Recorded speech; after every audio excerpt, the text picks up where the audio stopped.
lost one. Oh, yeah, sure. Interesting choice, but with the Fistful of Force, gone and a lot of the burn spells out, you're looking at creatures that can now block everything on the board except the cricket, which is going to get through on the top. Now with Ming at 7 life, that's not that significant because he's got at least 4 attacks from the golden cricket before it matters. But with these creatures now having vigilance, they can each get in against that Winnower Patrol, potentially kill it.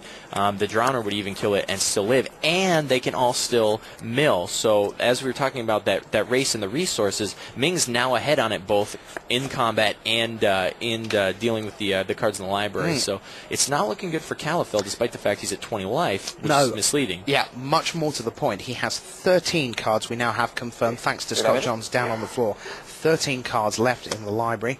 There goes Mill. That'll be 12. 16.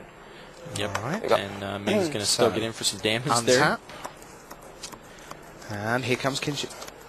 No, no, that's gone. So it's the Elvish Warrior left. Sorry about that.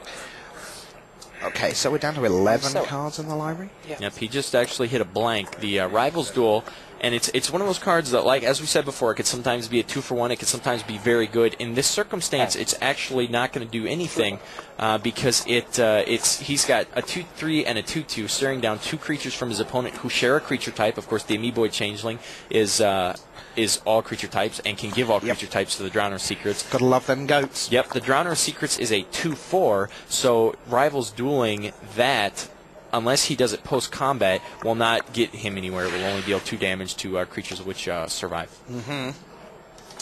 So Calafell up against it now, 2-1 down. Flying. There you see him. I'm sorry, attack and flying. Okay.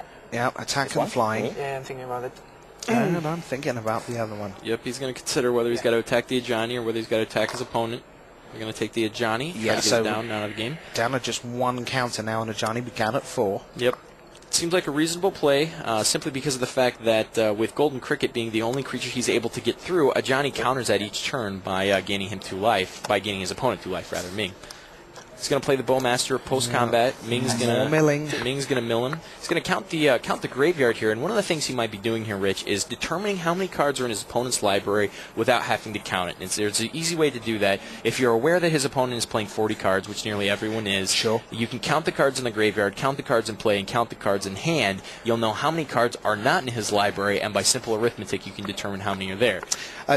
Since we're there, explain to us why everyone does play 40 cards, because it's listed as a minimum. I could play 60 if I wanted, or certainly I could play 41, 42, 43. Explain to listeners and the viewers back at home, why do I stick with 40? Sure. And this is one of the very first strategy principles that was developed for Magic the Gathering by the players. The idea is that if you have 40 cards, you play the 40 best cards you drafted, and any one of those cards is going to be very good. So the idea is that with 40 cards, your odds of getting to the card you want is much better. And we just saw a huge play from Ming.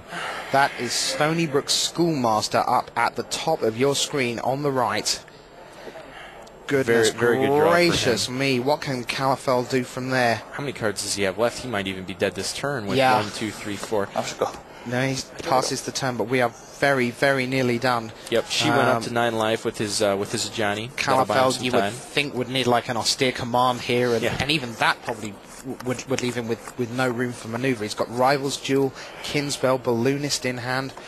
Calafell counts his library. 1, 2, 3, 4, 5, 6, 7, 8. Yep, by the looks of things. He's dead on the following turn. He's gone, isn't he? Yep, because at the end of this turn, his opponent's going to mill him for 4 cards. The Stony Brook Schoolmaster tapping will give him an extra Merfolk. That'll give him for all 4. And then on his own turn, Ming will be able to mill for 5 because he'll tap the Stony Brook Schoolmaster again and get another token. So I think that is sufficient. Yep, I think Calafell is not only down in this game, but that'll be the 3rd win for his opponent. And, that would be it, and we would have a Chinese not only first top 8, it would be the first semi-finalist, and he would go on to play Mario Pascoli in the bottom bracket. Still some magic to play, though. Well, we saw with the Wappa match when I was all ready to get Wappa out the door, and Guillaume's like, no, I'm a Pro Tour winner, and I'm here for the long haul. Yep. So we'll see what we see. There they are in the red zone. Calafell's crafty. He's got a couple cards in hand. He's going to give his opponent the opportunity to make a mistake here and possibly allow him to utilize his Rivals Duel. It's going to be interesting to see what Ming manages to pull up, whether he smells a snake. It's possible at only 9 life that Golden Cricket's going to get in for sure. He's got to consider whether there are plays his opponent can make that he knows of that haven't been milled that could potentially deal him lethal damage. Fistful of Force is a good example, potentially a +4/+4. Of course, he saw one disappear from his opponent's deck. He's seen the number of Tar Fires that have been in the graveyard, so it's a close race. He's going to mill. Yep, he's going to mill at the Stony Brook. That'll give him a chump blocker, the 1/1 token. One of the fundamental rules of Magic is if you don't have the opportunity to be good, allow your opponent the opportunity to be bad. Yep. Yep.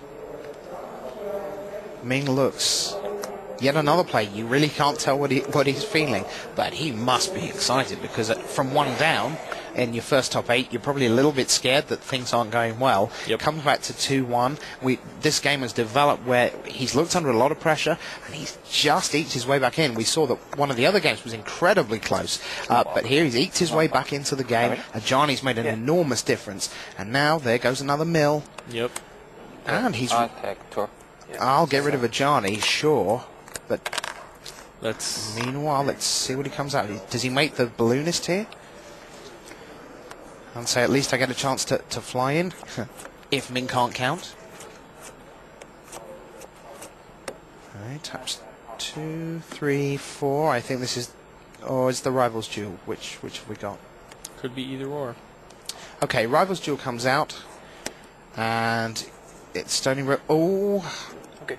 Just going to count. Ming says, yeah, there we go. No, mill. There goes Weighted Conscience.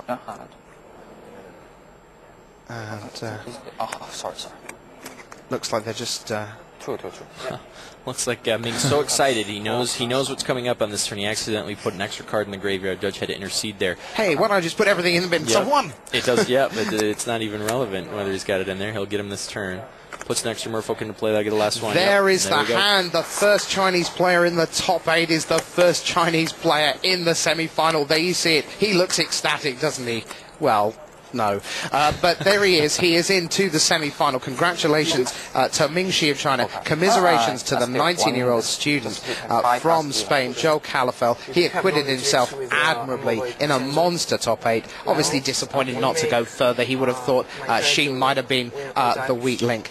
We will now, of course, take you to the one remaining match of the top 8. That is Nikolai Herzog up against Marcio Carvalho. They are all square, and we are ready for the final game of the quarterfinals. If I tap the changeling and if I So we're on the way. There you see the cameras coming across to the patiently waiting Nikolai Herzog, Marcio Carvalho, and waiting for us. There's Devon Lowe, lead developer for the set. Devon must be very thrilled with the way that Lorwyn Morning Tides come out. He's had a really good weekend, seeing a lot of people very pleased with the format. Yeah, and he deserves some accolades. Devon's a really nice guy. For folks at home that don't get to see him or haven't gotten to interact with him, he's just the nicest guy in the world, and got to spend a beautiful weekend with his girlfriend, and spent Valentine's Day in Kuala Lumpur. Pretty nice way to spend a Valentine's Day. But yeah, did a lot of hard work for this set. A lot of pros really happy with it, really excited about it, enjoyed it. Seems pretty fair and balanced. Got to give him a lot of credit. Let me just check. Devon Lowe, head of development, got to spend Valentine's Day in Kuala Lumpur with his girlfriend, and I got to spend my Valentine's Day in Kuala Lumpur with you.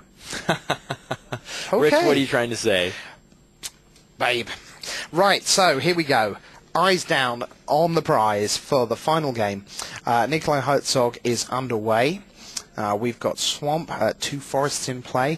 Looks like that might be the cream of the crop. We'll take a check, quick look real quick here. So maybe we're going to actually get a chance to see that in action, the card that BDM was very interested in. Yeah. We've got Giltleaf Palace on the other side for Marcio with his forest and swamp. It is indeed cream of the crop from 9 miles away. Bill Stark identifies the card. You are the winner. Jagged Scar Archer is next for Nico. And Carvalho says, in a turn, let's have a couple of Elvish guys. The clash is going to be essentially irrelevant. Looks like he's got Treefolk Harbinger on top. Nico gets rid of a land. And what's Marcio going to do? He's still pausing, trying to work out whether he wants the Harbinger or not. He's got plenty to go at, so I guess it would be a reasonable play, but perhaps he's light on land. We haven't seen his hand.